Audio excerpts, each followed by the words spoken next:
केंद्र सरकार ने लॉकडाउन को 30 जून तक के लिए हरी झंडी दे दी है। केंद्र सरकार ने लॉकडाउन से देश को अनलॉक किए जाने की शुरुआत कर दी है।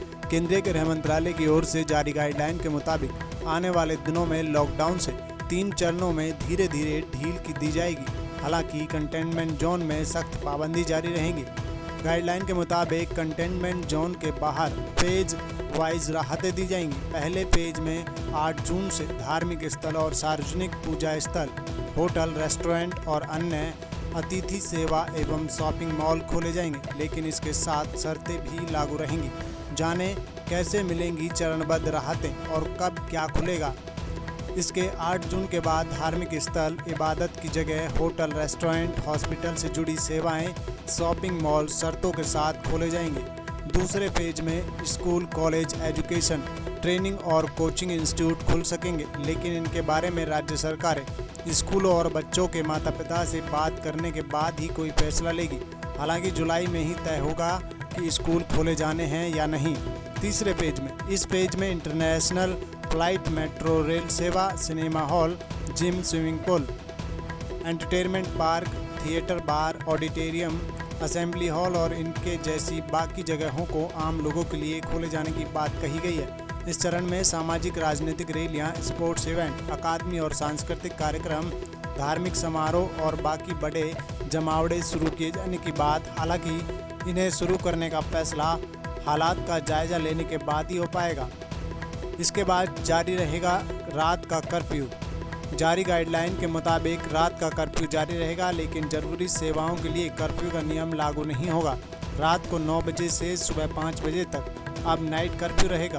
अब तक लॉकडाउन के दौरान यह शाम 7 से सुबह 7 बजे तक रहता था। हालांकि रात को धारा 144 के साथ सख्त पाबंदी लागू रहेगी। राज्यों में आवाजाही की छूट, एक दूसरे राज्य में जाने के लिए प्रतिबंध पूरी तरह से हटा लिया गया है।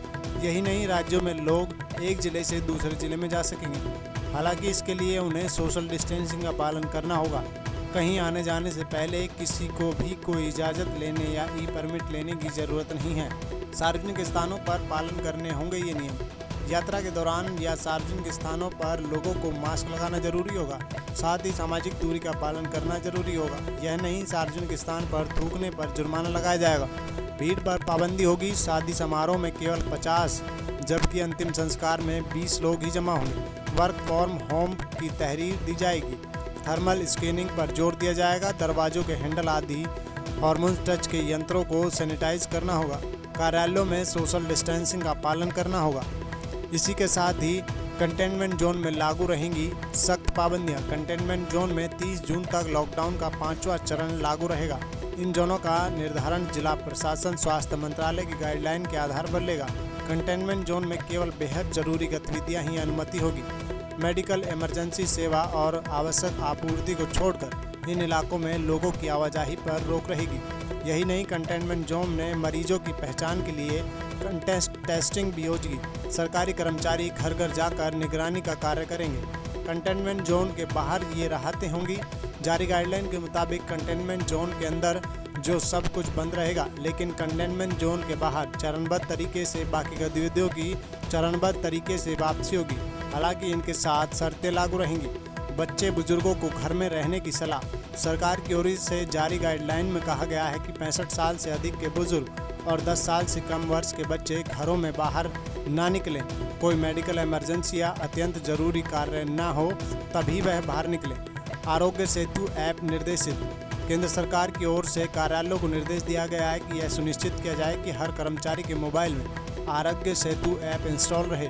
राज्यों को मिले ज़्यादा अधिकार। पहले ही रिपोर्ट में कहा गया है कि लॉकडाउन के अगले चरण में आर्थिक गतिविधियों को ज़्यादा तरजीह दी जाएगी। यही नहीं, राज्यों सरकारों को ज़्यादा जिम्मेदारी मिलेगी। उसी के अनुरूप इस बार राज्यों को अधिक ताकत दी गई है। राज्य सरकारें तय करेंगी कि जैसे राज्य में बस, मेट्रो सेवा शुरू की जाए या नहीं। राज्य सरकारें अपने स्तर पर पाबंदी लगाने और राहत देने के फैसले पर खुली हुई हैं। राज्य सरकारें निर्धारित करेंगी बम्पर जोन।